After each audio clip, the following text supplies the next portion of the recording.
Welcome to the String and Story Intro to Procreate tutorial. We're going to start by simply opening up the Procreate app. This is a digital drawing app that I use on an iPad with an Apple Pencil. And I recognize that this may not be the ideal solution for everyone when it comes to choosing colors for your quilt or creating a quilting plan, but it's one that I'm finding helpful and one that I've been getting questions about, so I'm excited to introduce you to it today. Now, the very first thing we're going to need to do is import a photo in order to work on our quilts. Now, let's do a Lanterns of Hope photo here. Now, I have this saved in my camera roll.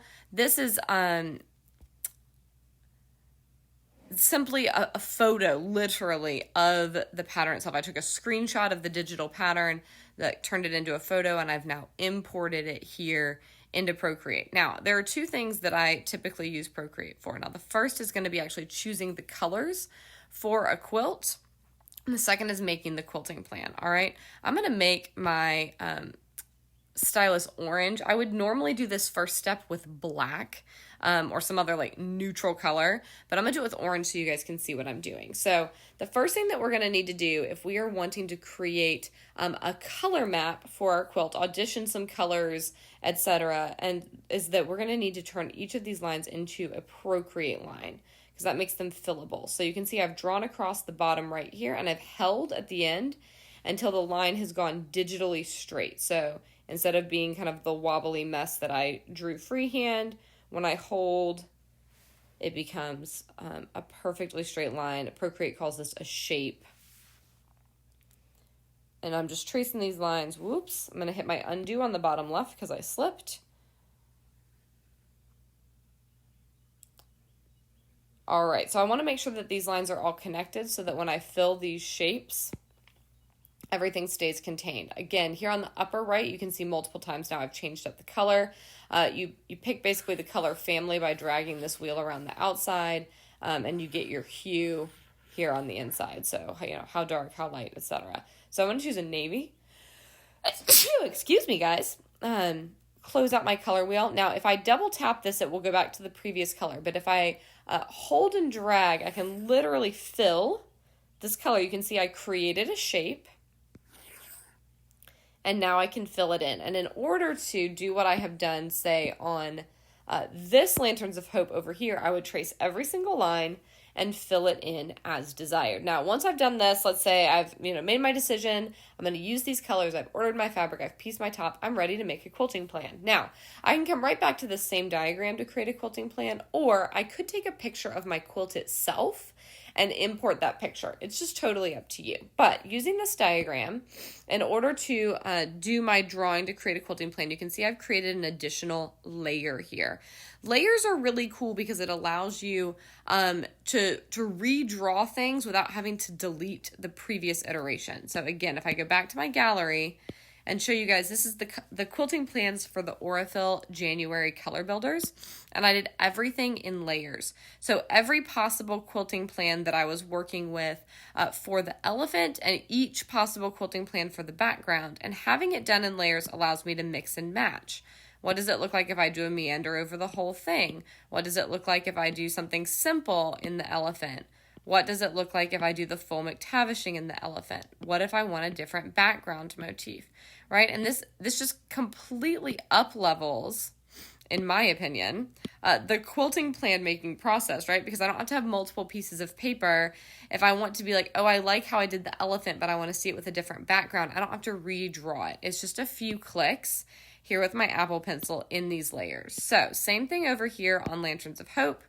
I've created this third layer. All the colors that I've created and added are there in layer 2. Layer 3, I'm going to make my first quilting plan.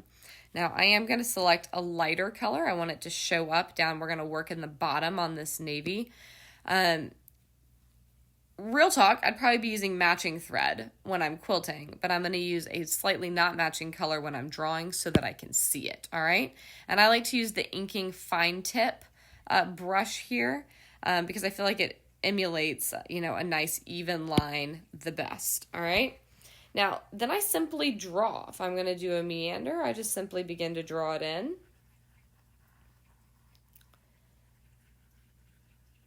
And I can give it a whirl how this is going to look here on my quilt. Now, if I slip and mess up, I can either double tap with my thumb on my Apple Pencil, see how in the top right it changed to the eraser, and then I can change it back to the pencil. Or I can actually click it, right, to bring the eraser. And this, you erase with the same brush. So it's going to be a pretty small eraser since I'm working with this fine tip, but I could take some of this off if I wanted. Or if I've been drawing and I go, oh my gosh, I completely hate it. I want to take it all off, everything that was like in that single line. Here on the bottom left, you're going to find your undo button, and it literally makes it go away. And then I could undo that erasing, undo the drawing. All right. What's really cool about this though is, let's say I start out auditioning a meander for the navy, like so. You know, and I've put ribbon candy in this orange, and if I was working on this, I'd probably change my pencil color.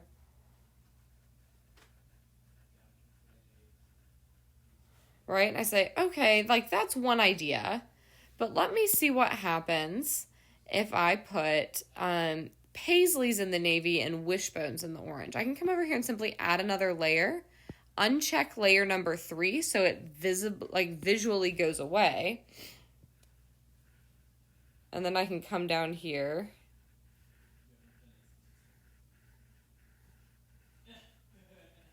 fill in some paisleys, fill in some wishbones.